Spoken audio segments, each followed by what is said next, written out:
नमस्कार, मी प्रणव चव्हाण पुन्हा एकदा आपल्या नवीन एका व्हिडिओमध्ये आपलं स्वागत करतो। तर आज आहे गुरुवार म्हणजे श्री स्वामी समर्थांचा वार। तर आपण आलोय आपल्याच गावच्या श्री स्वामी समर्थ मठामध्ये। पाठीमागे बघू शकता आपल्या गावचं हे श्री स्वामी समर्थ मठ आपल्या गावच्या निसर्ग सौंदर्यतेमध्ये भर पाडणार हे स्थळ। पाठीमागे सनसेट ही खूप चांगला असा व्ह्यू देतो आपल्याला। तर चला तर मग आपण आतमध्ये जाऊया आणि स्वामी समर्थांचं दर्शन घेऊया।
सो गाईज, हा होता श्री स्वामी समर्थांच्या मठातून सायंकाळी दिसणारा विहंगम नजारा।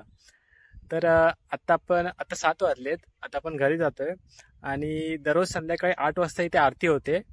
तर आता आपण 8 वाजता आरतीला येऊया आणि आरती कशी बोलली जाते, किती भाविक येतात आणि आरतीला काय काय मजा येते ते सर्वही आपण आता दाखवणार आहोत। तर चला तर लगेच घरी जाऊया आणि लगेच रिटर्न येऊया।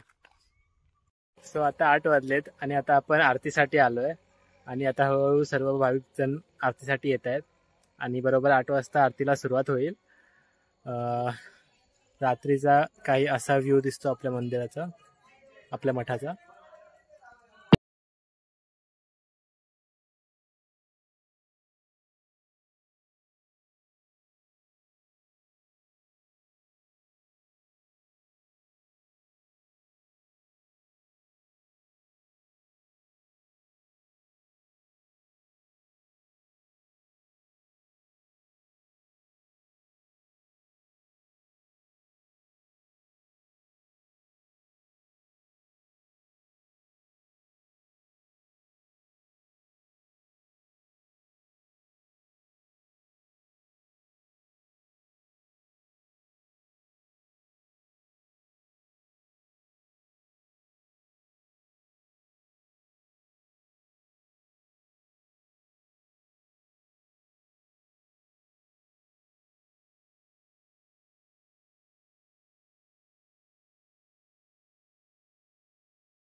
बसायचं खाली बसायचं नाही तो येऊ दे त्याला बाहेर आरती येऊ दे नंतर आरती आरती आली सर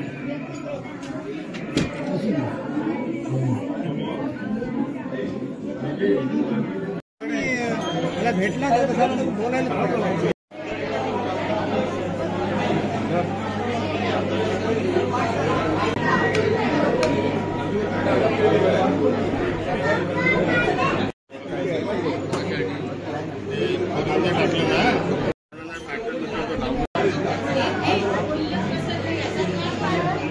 जरा नॉर्मल वाटतंय करली नाही.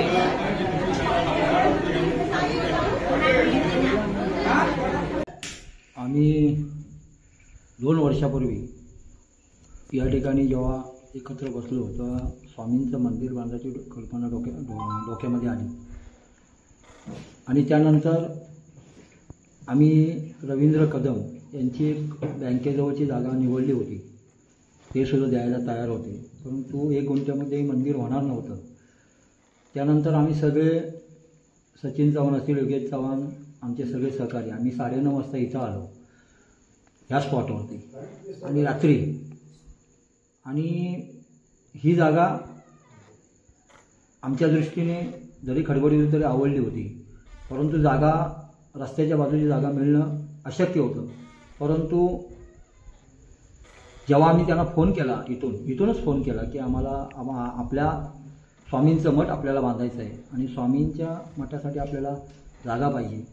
त्यांनी मला वाटतं 10 ते 15 मिनिटामध्येच त्याच दिवशी होकार दिला आणि खरा आमच्या सगळ्यांच्या स्वामी कृपेने आमच्या पंखामध्ये बळ आलं की आपल्याला जागा मिळाली. आणि तिथून नंतर ती जागा त्यांनी होकार दिल्यानंतर ती जागा जी आहे ती जागा साफ करण्यात आली आणि 12 फेब्रुवारी 2022 या दिवशी ह्या मठाचा पायाभरणी म्हणजे भूमिपूजन सोहळा सगळ्यांना या पंचकृषीच्या लोकांना एकत्र घेऊन आजूबाजूच्या गावातल्या लोक पायाभरणी सोहळा या ठिकाणी पार पडला. आणि पायाभरणी सोहळा ज्या वेळेला या ठिकाणी पार पडला आणि जे भक्तगण जे भाविक या ठिकाणी आले त्याच्यामध्ये आम्हाला अजून स्वामींनी ताकद दिली आणि त्या कामाला सुरुवात झाली. आणि बरोबर वर्षानंतर आणि हे जे मंदिर झालंय ते प्रत्येकाने काही नाही काहीतरी स्वामी सेवा करूनच या ठिकाणी मंदिर उभं राहिले. प्रत्येकाचा हातभार या ठिकाणी लागलेला आहे. आणि वर्षभर काम चालू असताना अनेक स्वामी सेवकांनी या ठिकाणी आपल्याला वस्तुरूपामध्ये असेल सगळ्या जे हे संपूर्ण या ठिकाणी जे आज भव्य दिव्य असं स्वामी मठ या ठिकाणी उभं राहिले त्यामध्ये प्रत्येकाचा सिंहाचा वाटा आहे, प्रत्येकाचा या ठिकाणी वाटा आहे. त्यामुळं प्रत्येक येणारा भक्त भाविक आणि उद्देश एवढाच आहे स्वामीने या ठिकाणी यायचं होतं आणि ही जागा त्यांनी निवडली आणि ज्यांनी जागा दिली त्यांनाही मी धन्यवाद देईन. कारण एखादं काम करत असताना महत्त्वाची जागेचा विषय होता. आज सुद्धा आपण पाहिलं 11 मे ला आपण 11 आणि 12 या 2 दिवशी ह्या मठाचा उद्घाटन सोहळा आपण वर्षभरामध्ये या ठिकाणी सोहळा पार केला. असंख्य भक्तगण आणि एक वेगळ्या पद्धतीनं या ठिकाणी कार्यक्रम झाला आणि असंख्य भाविक. पण आम्हाला सांगायचं एवढंच आहे की हे जे मठ आहे हा स्वामी आहे ते सगळ्यांसाठी आहे, सगळ्यांचं आहे. आम्ही फक्त निमित्त मात्र जे करून घेतलंय ते स्वामींनी करून घेतलंय. आणि या पंचक्रोशीतील भाविकांना, सगळ्या तालुक्यातील भाविकांना असेल की त्याचं दर्शन व्हावं, स्वामींचं त्या ठिकाणी दर्शन व्हावं, हाच उद्देश ठेवून स्वामी हे सेवा आहे ती सगळ्या भक्तांच्या हातून करून घेत आहे. आणि इथपर्यंतचा जो प्रवास झाला, आज आपण पाहिलं तर नेहमी आज उद्घाटन झाल्यापासून नेहमी या ठिकाणी 8:05 बरोबर आरती या ठिकाणी असते. सकाळी 9 वाजता मठ खुला केला जातो, तो 12 वाजता नैवेद्य दाखवून बंद केला जातो. परत 5 वाजता उघडल्यानंतर 8:05 बरोबर आरती चालू होते. 8:05 आरती झाल्यानंतर आणि आता जर पाहिलं तर बहुसंख्य भाविक या ठिकाणी आरतीसाठी येतात आणि एक ऊर्जा या ठिकाणी घेऊन जातात. आपण पाहिलं मागच्या गुरुवारी जवळजवळ 100 ते 125 लोक या ठिकाणी या पंचक्रोशीतील जो येणारा भाविक आहे रस्त्याने जाणार तो या ठिकाणी थांबतोय. आणि हेच स्वामींना साकडं आहे की येणाऱ्या भक्तांच्या पाठीशी राहून भक्तांवर छाया धरून आपण आपलं कार्य करून घ्याल हीच स्वामी चरणी प्रार्थना. धन्यवाद. थँक्यू. तर हे होतं आमच्या गावचं श्री स्वामी समर्थ मठ. आत्ताच आरती झाली आहे आणि आता आपण घरी चाललोय. तर हे आमच्या गावचं स्वामी समर्थ मठ तुम्हाला कसं वाटलं नक्की आम्हाला कळवा. ह्याला लॉक नसतो, खोलून आतमध्ये जाऊ शकतो.